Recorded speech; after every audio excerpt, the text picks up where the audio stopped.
तो बड़ा दावा है तेजस्वी यादव का। देर रात ये प्रेस कॉन्फ्रेंस की और कहा कि हम ये चुनाव जीत रहे हैं, क्लियर मेजॉरिटी आएगी। 4 वरिष्ठ सहयोगी मेरे साथ हैं, पटना से, बिहार से। सीधे चलते हैं, मनोरंजन भारती हमारे मैनेजिंग एडिटर मुझे दिखाई दे रहे हैं, प्रभाकर कुमार हमारे एडिटर्स जो बिहार के हैं वो मुझे दिखाई दे रहे हैं, सिकता देव मेरी वरिष्ठ सहयोगी मेरे साथ हैं, और साथ में है जैनेन्द्र कुमार। आप चारों का सुबह सुबह तो पहले तो गुड मॉर्निंग, और चाय नाश्ता हुआ कि नहीं हुआ वो बताते हुए सिकता पहले आप बताइए क्या स्थिति है।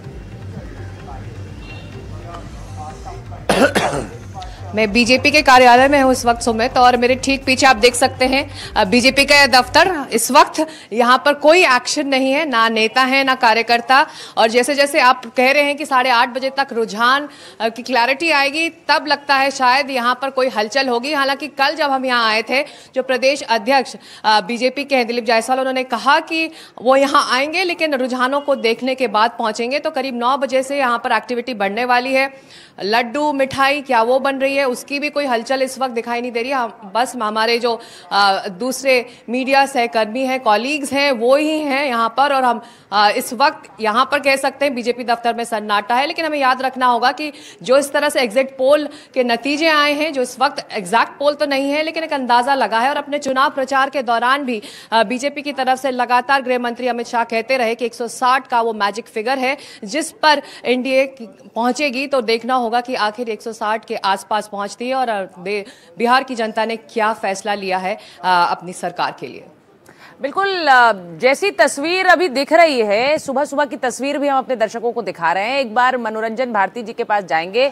मनोरंजन जी, जरा ये बताइए, कल कहा जा रहा है कि देर रात बहुत बैठकें हुई हैं, तेजस्वी यादव ने भी बैठकें ली हैं, वीसी से भी बैठक हुई, फोन भी लगाए विधायकों को, अपने अपने जो उम्मीदवार हैं उन्हें, और वहीं नीतीश कुमार ने भी बैठकें ली। जी हाँ, दोनों तरफ जो है एक तरह से रणनीति बनाई जा रही है कि आज क्या होगा उसको लेकर के। देर रात तेजस्वी ने प्रेस कॉन्फ्रेंस भी किया। मैं जेडीयू दफ्तर के बाहर हूँ, एक चीज़ दिखाना चाहता हूँ, टाइगर जिंदा है। देखिए सलमान खान जो है ना, वो एक बार फिर से नीतीश कुमार सलमान खान वाले रूप में आ गए। टाइगर अभी जिंदा है। ये पोस्टर जो है कल लगाया गया था, आज भी है। और एक और पोस्टर आपको दिखाता हूँ, टाइगर जिंदा है के साथ साथ यहाँ पर उनको बधाई देते हुए 2025 से 2030 फिर से नीतीश, पूरे बिहार वासियों को हार्दिक बधाइयाँ। तो ये 2 पोस्टर, ये पोस्टर रात में लगा है, वो टाइगर जिंदा है वाला कल लग गया था, लेकिन ये आज रात में लगा है और एक तरह से पूरी बधाई दी जा रही है। तो जो एग्जिट पोल आया है उसको बहुत सीरियसली लिया है जेडीयू ने, और उनको लगता है कि उनकी सरकार बन रही है। इस तरह से ये पोस्टर लग गए हैं। सुबह का वक्त है, अभी तक कहा गया कि ये जो दफ्तर का गेट है वो 11 बजे के बाद खुलेगा। तो सब के दिल में धुकधुकी है, भले ही एग्जिट पोल में उनको अब आगे दिखाया जा रहा है, लेकिन कोई भी कुछ भी अभी बोलने के लिए तैयार नहीं है। कहा गया है कि आप लोग 11 बजे तक इसी रोड पे रहिए और 11 बजे के बाद ही हम ये दरवाज़ा खोलेंगे। वो जो जेडीयू कार्यालय का वो आप देख रहे हैं, केवल मीडिया का जमावड़ा है यहाँ पर, वो 11 बजे के बाद खुलेगा। लेकिन इतना तो तय है कि जेडीयू में एक आश्वस्त है जेडीयू, उनको लगता है कि ये चुनाव जो है वो नीतीश कुमार के चेहरे पे लड़ा गया है। आंकड़े जो भी आए, नीतीश कुमार जो है इस चुनाव के हीरो है, दी फैक्टर है, एक्स फैक्टर है, आप जो भी कहिए वो है नीतीश कुमार। और उसी को लेकर के जेडीयू भले ही अभी धीमे धीमे कदम रख रही है फूक फूक के, लेकिन इस तरह के पोस्टर जो है अपने आप में बहुत चीज। मनोरंजन जी, हमारे साथ प्रभाकर जुड़ रहे हैं सीधे मुख्यमंत्री आवास से ही है। प्रभाकर, हम देख रहे हैं, मनोरंजन जी दिखा रहे हैं, टाइगर जिंदा है के पोस्टर लगे हुए हैं। और पहली बात तो ये कि ये पोस्टर जो लगाया गया है इसमें अपने आप में एक मैसेज छिपा है। ये लिखने की जरूरत क्यों पड़ी कि टाइगर अभी जिंदा है, और खास तौर पे एग्जिट पोल के बाद?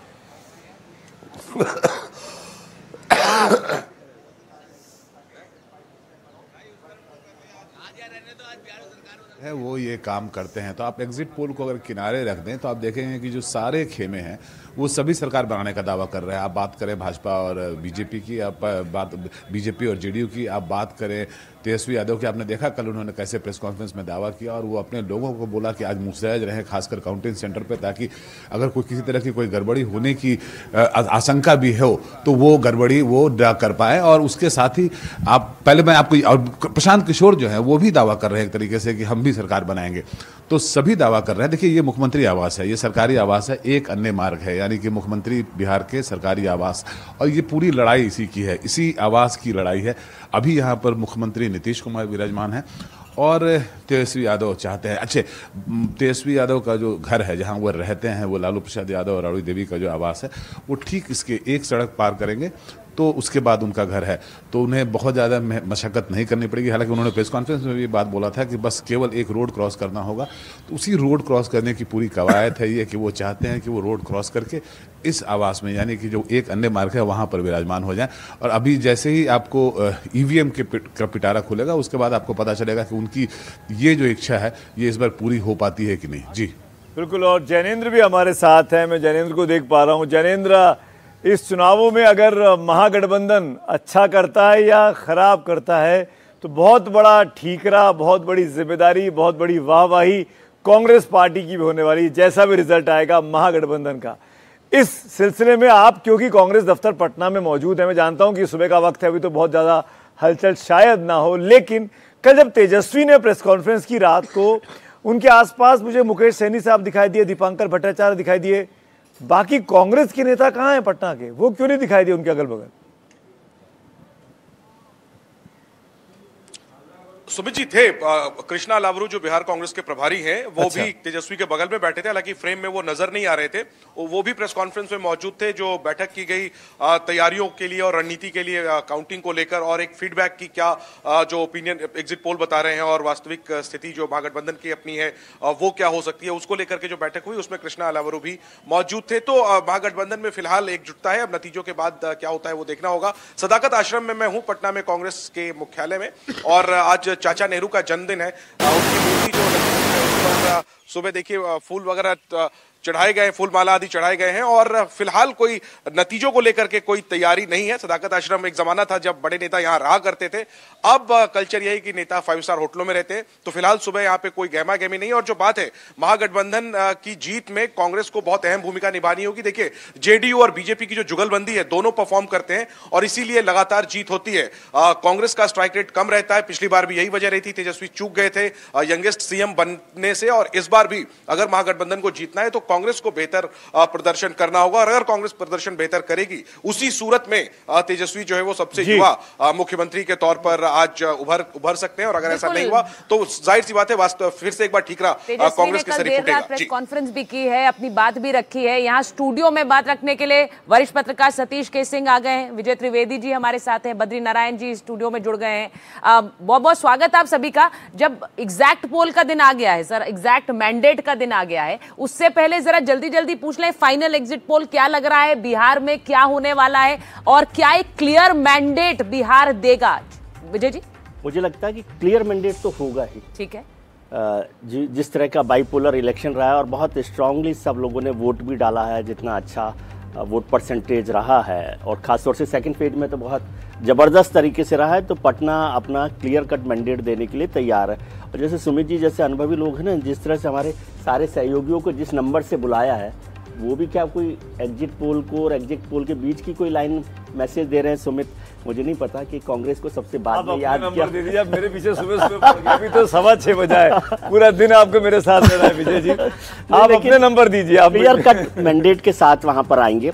और महागठबंधन का मुझे नहीं लगता कि कोई बड़ा नुकसान होने वाला है। कांग्रेस उनकी कितनी मदद करती है फिर से सत्ता में पहुंचने के लिए, वो इम्पोर्टेंट रहेगा। क्लियर मेजोरिटी आएगी, एक लाइन आपने कही, किसकी आएगी ये भी तो बताइए, एनडीए या महागठबंधन? यदि कांग्रेस उनकी अच्छी से मदद करती है तो महागठबंधन भी आगे हो सकता है, नहीं तो वो दोनों लोग ठीक ठाक जगह पर हैं। आरजेडी खेमे वाले बार-बार कह रहे हैं, और महागठबंधन वाले सतीश जी के सारे एग्जिट पोल धराशायी होने वाले हैं।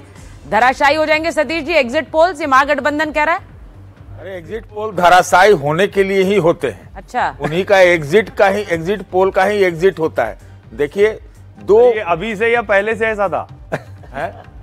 अभी देखिए उनका कोई दीन ईमान नहीं है, वो कब दुकान खोल लेंगे, कब बंद करके भाग जाएंगे, फिर आके निर्लज जैसा आ जाएंगे, कुछ नहीं कह सकते आप उनके बारे में, ठीक है ना। प्रयास कुछ करते हैं ये कहना पड़ेगा, लेकिन कैसे कोई ऐसा जटिल राज्य बिहार को कैसे पता कर लेता है, ये तो हम लोग को समझ में नहीं आ रही। तो आप ही लोग बता दीजिए। तेजस्वी कह रहे हैं 18 को शपथ लेंगे, ये उनका कॉन्फिडेंस है या ओवर कॉन्फिडेंस?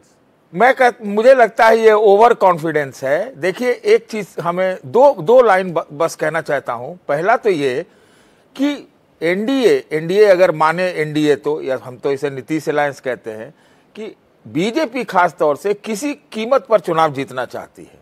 क्या महागठबंधन किसी भी कीमत पर हारना नहीं चाहती?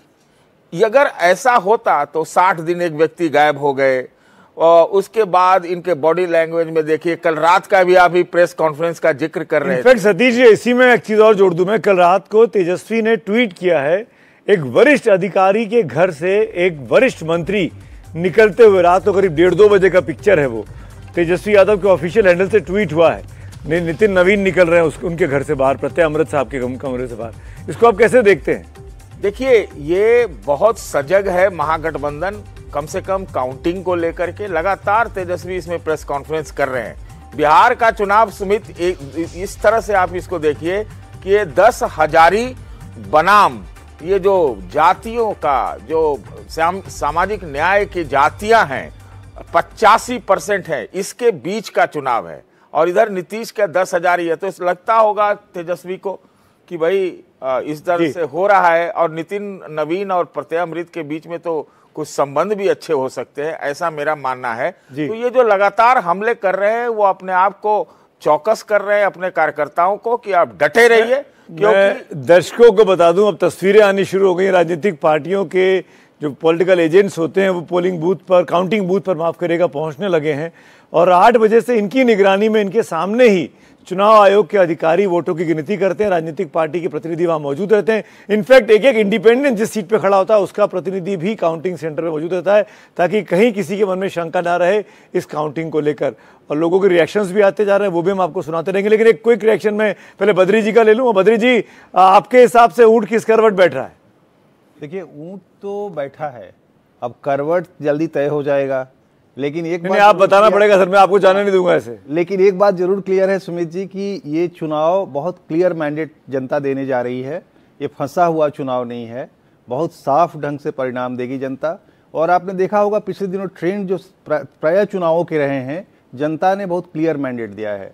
और इसमें चूंकि वोटिंग परसेंटेज बहुत हाई है, तो यहाँ पर तो बहुत ही साफ ढंग से, साफ ढंग आपने 3 बार बोला सर, लेकिन ये साफ ढंग किस तरफ है ये नहीं बता रहे हैं आप। साफ ढंग जो सा और फ है, वो उसमें दोनों की ही संभावना है। लेकिन ये है कि एनडीए को क्लियर एज अभी तक जो दिखाया है हमारे एग्जिट पोल में, साफ रंग भी बोल रहे हैं और वहाँ क्लियर एज भी बोल रहे हैं। जो लालू जी ने जो ट्वीट किया था, रोटी पलटने वाली है ऋषि जी, पलटते रहना चाहिए। अब वो ये इस चुनाव में पलटने वाली है? नहीं, देखिए ये जो एक बार ऋषि जी करे, रोटी जरूर पलटती, लेकिन महागठबंधन का आप देख लीजिए, जो उनके एलाइज पार्टनर हैं आरजेडी, कांग्रेस, वीआईपी में क्या वो कोऑर्डिनेशन रहा है? अब समझ सकते हैं कि एक इंपॉर्टेंट एलाइज पार्टनर के राष्ट्रीय अध्यक्ष ही अपने नॉमिनेशन विड्रॉ कर ले, क्या मैसेज आएगा ईवीसी समाज में, खासकर मलाह समाज में। तो मेरा आज भी मानना है, आज मतलब इस मॉर्निंग में भी मेरा मानना है कि एनडीए को एज है, लेकिन जितने भी एग्जिट पोल मतलब गैप दिखा रहे हैं उतना बड़ा गैप नहीं होगा।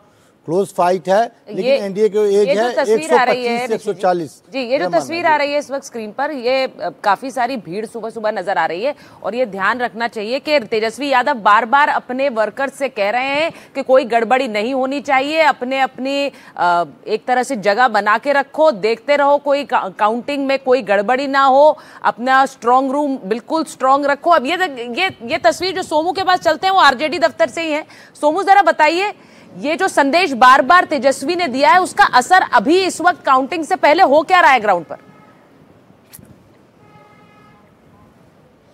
बिल्कुल, देखिए अलग अलग जगहों पर असर है, और इसकी वजह से जो आरजेडी के नेता कार्यकर्ता जिला स्तर पर हैं, विधानसभा के प्रत्याशी हैं, उन्होंने भी इस तरह की अपीलें की हैं, और कई जगह ये भड़काऊ अपीलें भी हुई हैं, और इसकी वजह से अलग अलग जिलों में एफआईआर भी इन कार्यकर्ताओं पर दर्ज की गई है। मैं फिलहाल आरजेडी के दफ्तर के बाहर हूं, यहां पर सन्नाटा है, जो दरवाजे हैं वो बंद हैं, फिलहाल कोई कार्यकर्ता या नेता यहां पर नहीं पहुंचा है। लेकिन एक तस्वीर जो कि बाबा दिखा रहे थे मेरे ठीक सामने, क्योंकि वो जदयू का भी दफ्तर है यहां से वीरचंद पटेल पथ पर, और उन्होंने एक पोस्टर दिखाया, और एक पोस्टर देखिए आरजेडी के दफ्तर के बाहर भी लगा है, जो समाजवादी पार्टी की जो बिहार प्रदेश की इकाई है उसने ये पोस्टर लगाया है, और उसमें अलविदा चाचा यानी नीतीश कुमार को अलविदा कहने का संदेश जो है वो दिया गया है। तो पोस्टर वार भी चल रहा है अभी, जब वोटों की गिनती शुरू होगी उससे पहले।